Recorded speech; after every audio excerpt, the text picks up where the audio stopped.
Guys, welcome to my channel. If you're stopping by for the first time, hi, my name is Trial. So this video is specially for the first daughters. I mean, eldest. If you are like the oldest daughter, the eldest daughter, this video is specially for you. Okay, so in this video, I'm going to be talking about eldest daughter syndrome.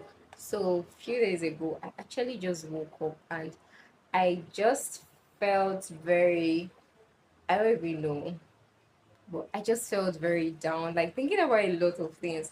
And this is part of the things that like triggered it. If I know there are a lot of people actually going through these things as the eldest daughter. So basically, I'm just here to talk about the eldest daughter syndrome. So, what is the eldest daughter syndrome? This is when eldest daughter in a family takes on excessive responsibilities that even begins to affect them in their daily lives. Growing up, it's just normal. In fact, when your parents working and your siblings are possibly doing something wrong, right? Even though you are not even there, but so far you are in that house, you are the one that's gonna take the blame because how can you be in the house? How dare you be in the house and your siblings are doing this? You just get to take the blame for everything. Sometimes you just wake up and you're just feeling sad. You're feeling you're not appreciated. You're feeling like you're doing too much and nobody is even looking nobody's even looking out for you. You feel like everything is just revolved around you. You have to be everybody's backbone, everybody's emotional support. It's just a lot for eldest daughters, right? Like it can be so much. You're taking care of everybody, but who's taking care of you? Absolutely nobody. So a lot of times this actually happens when the first daughters get to become the parents from a very early stage. They are parenting their parents, they are parenting the siblings, they are parenting themselves, they are parenting their parents, parenting their siblings, parenting even themselves. You go out with your siblings, you are the one that have to look after them. You're in school, school closes, you're the one that have to check for them. You have to be sure their lunchbox is there, you have to be sure everything. It can just be a lot for like eldest daughters, and I just wanted to talk about it. The eldest daughter are rarely allowed to rest after taking care of everybody's need. They barely have time to rest, so it's just take care of others, take care of others, nobody to take care of you, nobody to pour into you. So these are some of the signs. They are problem solvers. They are the mediators between the families. Your mother and your sister is having issue. You are the one that will come in between and bring them together. You're the one that is basically bringing everybody together. You are the problem solver. You are the mediator. And most of the time, you carry this problem solving spirit to even your friends. So even in your friends group, you are still the one solving everybody's problem. You're still the one giving advice to everybody. Another side of this is they tend to overwork themselves. Okay, you're tidying up in the house. Let's say you're tidying up, right? And you're done tidying up. You look around, oh, there's nothing. And the moment you want to go and lie down, next thing that comes to your mind, are you sure you're done? Are you sure you shouldn't go and check the kitchen? Are you sure you really tidied up this place? Are you sure you shouldn't go and do this other one? Like there's they barely rest. It's always do this, do this, do this. They are always on the go, like no time to rest. No time to rest. Another sign of this eldest daughter syndrome is they find it very difficult being vulnerable and they cannot ask for help. Why should they be vulnerable with you when they are the rock for every other person? Why should they now come to you to start crying or tell you that, oh, this is what you're going through? This is what I'm going through. This is what. No, they are everybody's rock. So they cannot afford to come to someone else to start crying and explaining what is going on in their lives. So it is always very hard for them to be vulnerable. It's always hard to ask for help. Oh no, no, no, don't worry, I'll sort myself out. Even when there is no way at all, they shall just always want to look away to sort themselves out. Another one is they are always burnt out. They are always anxious. Like they're always worried about this person, worried about this thing, worried about this project they're doing. I hope it comes out well because a lot of people are depending on me. I have to do this, I have to do that. So they are always anxious. Another one is they feel the need to be perfect. They are perfectionists. A lot of them grow up to be perfectionists because people are looking up to you. You cannot afford to flop. You cannot afford to fail. So you have to push. You have to keep pushing. You have to show, you have to be the role model. You have to show to your siblings. You have to prove to your siblings that anything is possible. So you have to keep grinding.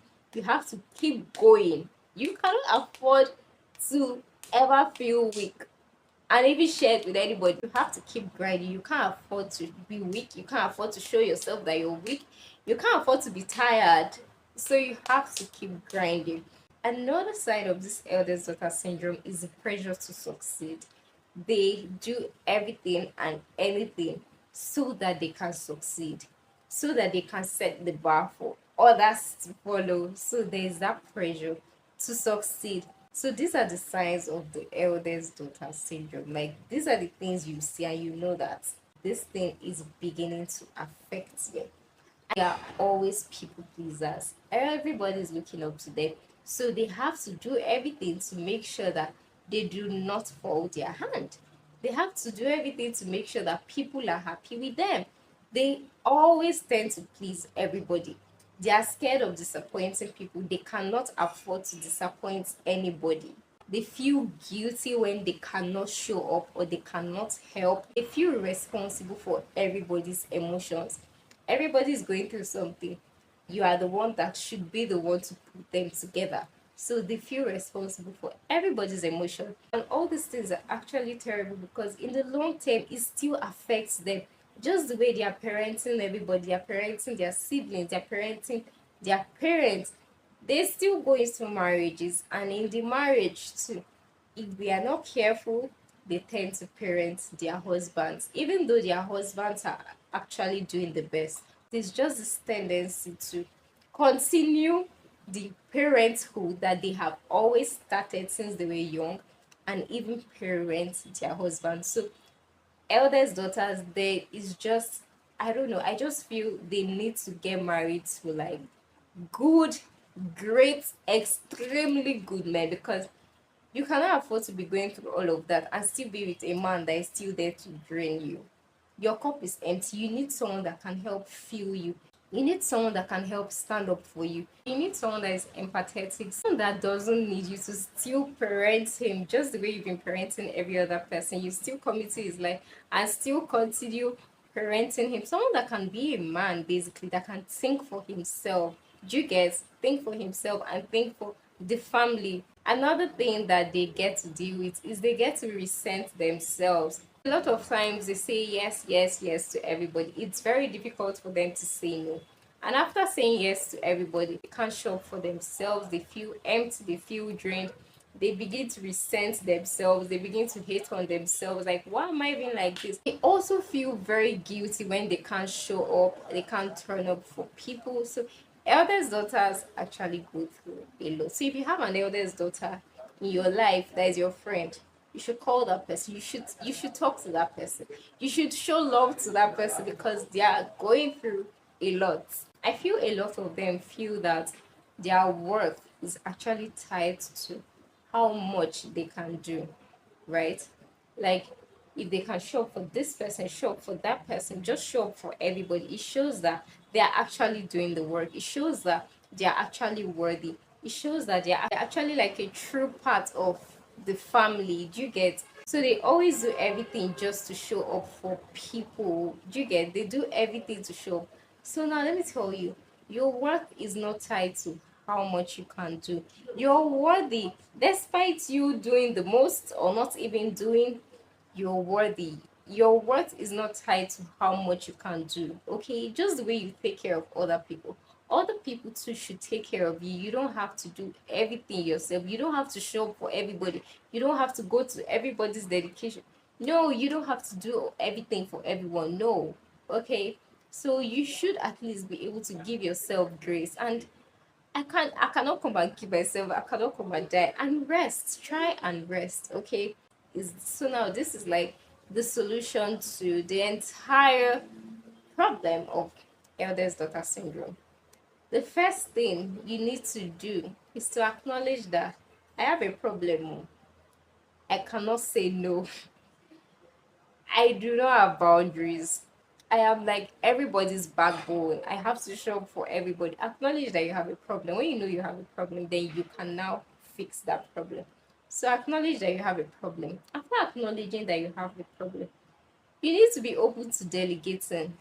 I can't do this one, oh sorry. Okay, this person can help me do it. I can't do this one. This person will help me do it. Be willing to delegate. All this mindset of they don't do it as good as I'll do it. You're gonna kill yourself. You're going to kill yourself. So at least be open to other people doing the best that they can, even though it's not as perfect as you want it to be or how it would have been if you did it yourself. Just let them do it. Let them try. By the time they do it frequently, they are going to get better at it. So be open to delegating, be open to asking for help. Okay, be open. Converse with other first daughters because it's only us that can understand where the shoe is pinching us. Okay, all these people outside, they really will not understand, they will not get it. But if you talk to your fellow first daughter, they can understand, they know where it's pinning you, they know the problem, and they can give like good solutions. Do you get me? So acknowledge it, be willing to delegate, make friends with fellow first daughters. There are even first daughter events, like I just noticed that there are events that there are events that are just for like first daughters. I saw one on Instagram. I can't remember the name. I think First Bloomers or something. So these events are like for first daughters. So first daughters come together, and it's so beautiful. I really can't wait to attend an event like that. Like just first daughters come together. They talk about their pain. I feel it's going to be very beautiful. So you should be open to going for events like that, meeting with people of like minds, people like you, people that are going through similar situations like you are. Another one that you need to do is to set boundaries. You know, you need to know that no is a complete sentence. You cannot do everything. It is not.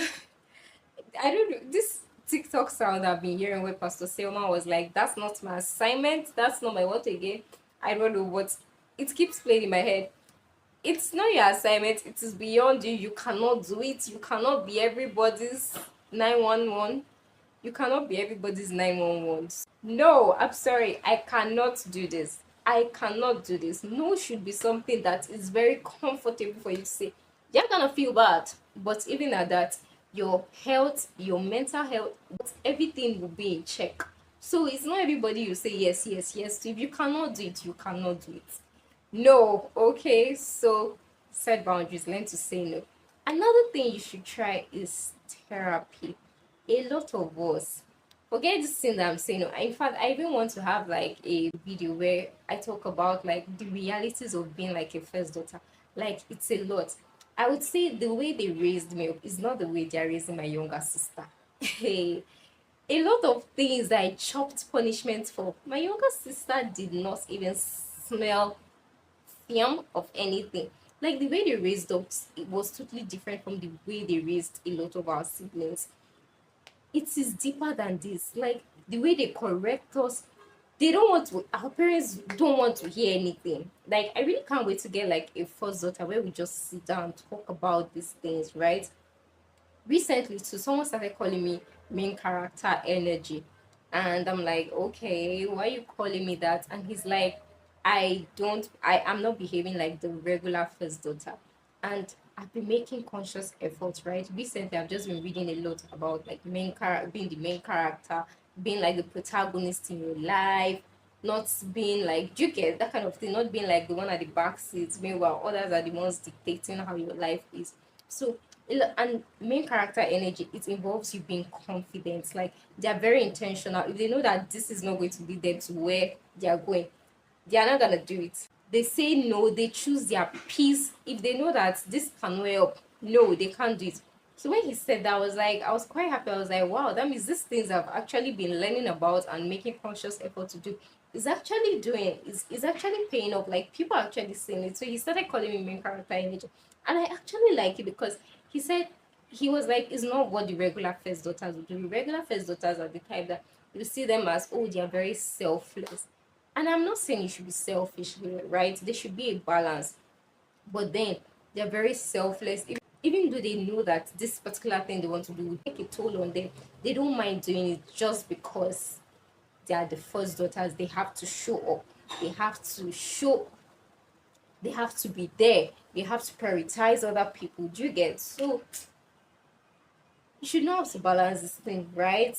So still be like the main character, even though you're like the first child, you're the first daughter, you're the first child. Still know how to balance these things. Still learn to be still be selfless while also prioritizing yourself. Like create that balance. Do you get me? So like I said, therapy is actually very important. If you can get a therapist, get a therapist. You can speak to fellow first daughters, speak to fellow first daughters. Anything you can do to like help yourself as a first daughter, please do it. And even though you're a first daughter and you feel like you're not meeting up with all the responsibilities, that one too is another thing that takes a toll on us. Sometimes it feels like, oh, I've got everything figured out and I can help this, I can help this, I can help this. And all of that that you're doing is taking a toll on you. And sometimes you still feel like, I'm not doing enough. I've not been able to do this for this person. I've not been able to show up for this person, show up for this person, send to this person, send money to this person, send, and it still makes you feel bad. Like I'm not being the full first daughter the way I should be. Do you get? So okay, your time and your season would still come, right? Your time would still come, right? There's like a time and season for everything. This is possibly like your planting season. So just take a deep breath, okay? Take a deep breath, but still always look for a way to prioritize your health, prioritize yourself. Even with the things you do, even with the little you're doing, which you might see like you're not doing so much, still prioritize yourself, okay? Prioritize yourself, love yourself, speak to a therapist if you need to, set boundaries, go for events, meet with your fellow first daughters. Now the last thing on my list is to enjoy your inner child. Like enjoy your inner child, those things that look like childish to you. If you watch my vlogs, you'll be like, this girl. Sometimes just dance, sometimes just sing. If it's painting, paint. If it's knitting, knit. Anything that will make you feel good, anything that will make you feel relaxed, feel calm, whatsoever it is. If it's going to play parks and just swinging, going on the swing, doing whatever you can to just feel better. If it's walking in the park, just seeing things, whatsoever you're going to do that is going to help to relieve you and make you feel a lot better, you should try it out. Okay, so embrace your inner child. Those things that look childish to you, if you check, a lot of them now are the things that actually help relieve us of stress. Like when we are stressed, we are tensed, those things help to relieve us, whatsoever it is for you. If it's playing, if it's dancing, if it's singing, do it. And another thing is marry someone that knows that you are the first daughter, you have a lot of responsibilities, is willing to see you be your true self. Even when you're embracing your inner child, right? He's not seeing it like you just being childish, right? He knows that this is how you can relieve yourself, and he doesn't mind even being like that with you. He doesn't mind being all playful or just helping to ease you off your burdens. I don't know if you understand what I'm saying, but you need to be very conscious of whoever comes into your life, okay? You don't have someone that is in your life and you cannot just be yourself with this person. You know that walking in the park, doing all these things is actually going to relieve you, and you have someone, and in his mind is like, what's that one you're doing? You're being childish, you're being this. Meanwhile, these are things that actually make you feel happy. Do you get? So embrace your inner child, whatsoever that is to you. Okay? So that brings me to the end of this video. If you're one of the fellow eldest daughter in the comment section, clock it. And now to my eldest daughter who are also firstborns, I totally understand. I see you. I know you are doing so much, and eventually it's going to pay off. I know you're doing so much to bring the family together. You're doing so much to show up for everybody, and sometimes you're not even paying attention to you. I see you. I totally understand. It may look like nobody's paying attention to us, but God is paying attention to us, and in due time He's going to bless every of our show of love. He's actually going to reward every one of them. He's going to show up in our lives. He's going to do big things in our lives, and also try as much as possible to make our time to rest. make out time to speak to someone, whatsoever it is for you, whatsoever is going to make you feel better. Just do it, okay? Anyways, that brings me to the end of this video. I'm gonna see you guys in my next video, guys.